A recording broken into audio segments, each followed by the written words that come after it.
Hi friends, आप सभी का स्वागत है हमारे चैनल भक्ति भजन और कथाएं में। आज हम आपके लिए गुरुवार की व्रत कथा लेकर आए हैं। अगर आपको हमारी ये कथा अच्छी लगे तो हमारे चैनल को सब्सक्राइब जरूर कीजिए। कथा के अनुसार प्राचीन काल की बात है। किसी राज्य में एक बड़ा प्रतापी और दानी राजा राज करता था। वह हर गुरुवार को व्रत रखकर दीन दुखियों की मदद करके पुण्य प्राप्त करता था। परंतु ये बात उसकी रानी को अच्छी नहीं लगती थी। वह ना तो व्रत करती थी और ना ही दान पुण्य में विश्वास रखती थी। इतना ही नहीं, वह राजा को भी ऐसा करने से मना करती थी। एक समय की बात है, राजा शिकार खेलने के लिए वन गए। घर पर रानी और दासी थी। उसी समय गुरु बृहस्पति देव साधु का रूप धारण कर राजा के दरवाजे पर भिक्षा मांगने आए। साधु ने जब रानी से भिक्षा मांगी तो वो कहने लगी, हे साधु महाराज, मैं इस दान और पुण्य से तंग आ गई हूँ। आप कोई ऐसा उपाय बताएं जिससे कि सारा धन नष्ट हो जाए और मैं आराम से रह सकूं।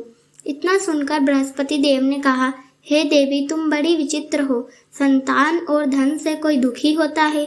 अगर अधिक धन है तो इसे शुभ कार्यों में लगाओ, कुंवारी कन्याओं का विवाह कराओ, विद्यालय और बाग बगीचे का निर्माण कराओ, जिससे तुम्हारी दोनों लोग सुधरे। परंतु साधु की इन बातों से रानी को खुशी नहीं हुई। उसने कहा कि मुझे ऐसे धन की आवश्यकता नहीं है जिसे मैं दान में दूं और जिसे संभालने में मेरा सारा समय नष्ट हो जाए। तब साधु ने कहा, अगर तुम्हारी ऐसी इच्छा है तो मैं जैसा तुम्हें बताता हूँ तुम वैसा ही करना। गुरुवार के दिन तुम घर को गोबर से लीपना, अपने बालों को पीली मिट्टी से धोना, राजा से हजामत बनाने को कहना, भोजन में मांस मदिरा का प्रयोग करना, कपड़े धोबी के यहाँ धुलने देना। इस प्रकार 7 बृहस्पतिवार करने से तुम्हारा समस्त धन नष्ट हो जाएगा। इतना कहकर साधु के रूप में बृहस्पति देव अंतर ध्यान हो गए। साधु के अनुसार कई बातों को पूरा करते हुए रानी को केवल 3 बृहस्पतिवार ही बीते थे कि उसकी समस्त धन संपत्ति नष्ट हो गई।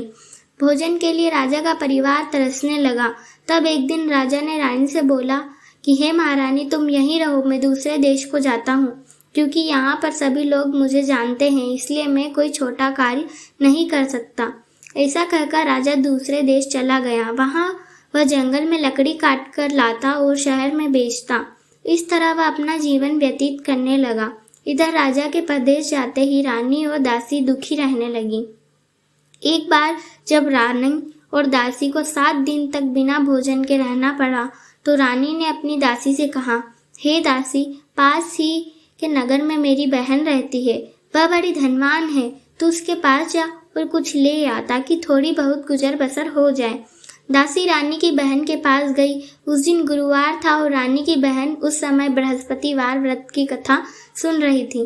दासी ने रानी की बहन को अपनी रानी का संदेश दिया लेकर रानी की बड़ी बहन ने कोई उत्तर नहीं दिया। जब दासी को रानी की बहन से कोई उत्तर नहीं मिला तो वह बहुत दुखी हुई और उसे क्रोध भी आया। दासी ने वापस आकर रानी को सारी बात बता दी। ये सुनकर रानी ने अपने भाग्य को कोसा। उधर रानी की बहन ने सोचा कि मेरी बहन की दासी आई थी, परंतु मैं उससे नहीं बोली, इससे वह बहुत दुखी हुई होगी। कथा सुनकर और पूजा समाप्त करके वह अपने बहन के घर आई और कहने लगी, हे बहन, मैं बृहस्पतिवार का व्रत कर रही थी। तुम्हारी दासी मेरे घर आई थी, परंतु जब तक कथा होती है तब तक ना तो उठते हैं और ना ही बोलते हैं, इसलिए मैं नहीं बोली। बताओ दासी क्यों आई थी?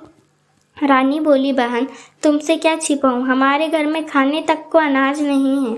ऐसा कहते कहते रानी की आंखों भर आई। उसने दासी समेत पिछले 7 दिनों से भूखे रहने की पूरी बात अपनी बहन को बता दी। रानी की बहन बोली, देखो बहन, भगवान बृहस्पति देव सबकी मनोकामना को पूर्ण करते हैं। देखो, शायद तुम्हारे घर भी अनाज रखा हो। पहले तो रानी को विश्वास नहीं हुआ, पर बहन के आग्रह करने पर उसने अपनी दासी को अंदर भेजा तो उसे सचमुच अनाज से भरा एक घड़ा मिल गया। ये देखकर दासी को बड़ी हैरानी हुई। दासी रानी से कहने लगी, हे रानी, जब हमको भोजन नहीं मिलता तो हम व्रत ही तो करते हैं, इसलिए क्यों ना इनसे व्रत और कथा की विधि पूछ ली जाए ताकि हम भी व्रत कर सके। तब रानी ने अपनी बहन से बृहस्पतिवार के व्रत के बारे में पूछा। उसकी बहन ने बताया, बृहस्पतिवार के व्रत में चने की दाल और मुनका केले की जड़ में अर्पित करें तथा दीपक जलाएं। व्रत कथा सुने और पीला भोजन ही करे।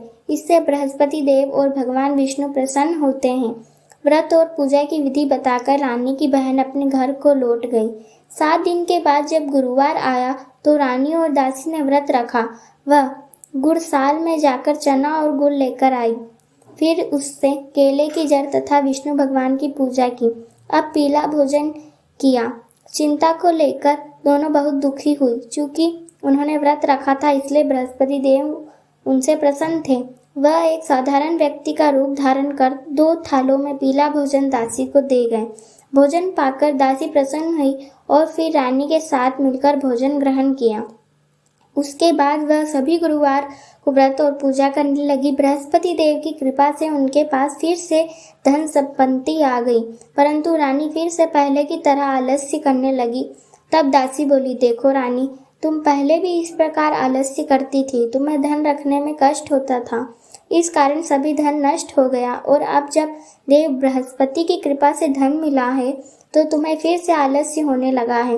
रानी को समझाते हुए दासी कहती है कि बड़ी मुसीबतों के बाद हमने ये धन पाया है, इसलिए हमें दान पुण्य करना चाहिए, भूखों को भोजन कराना चाहिए और धन को शुभ कार्यों में खर्च करना चाहिए।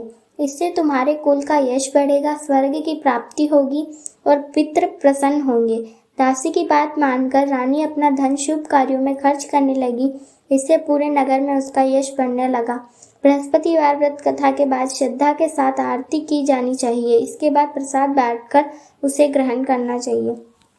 यहाँ पर हमारी कथा समाप्त होती है। अगर आपको हमारी ये कथा अच्छी लगे तो हमारे चैनल को सब्सक्राइब करना मत भूलिएगा। मिलते हैं अगली कथा में, तब तक के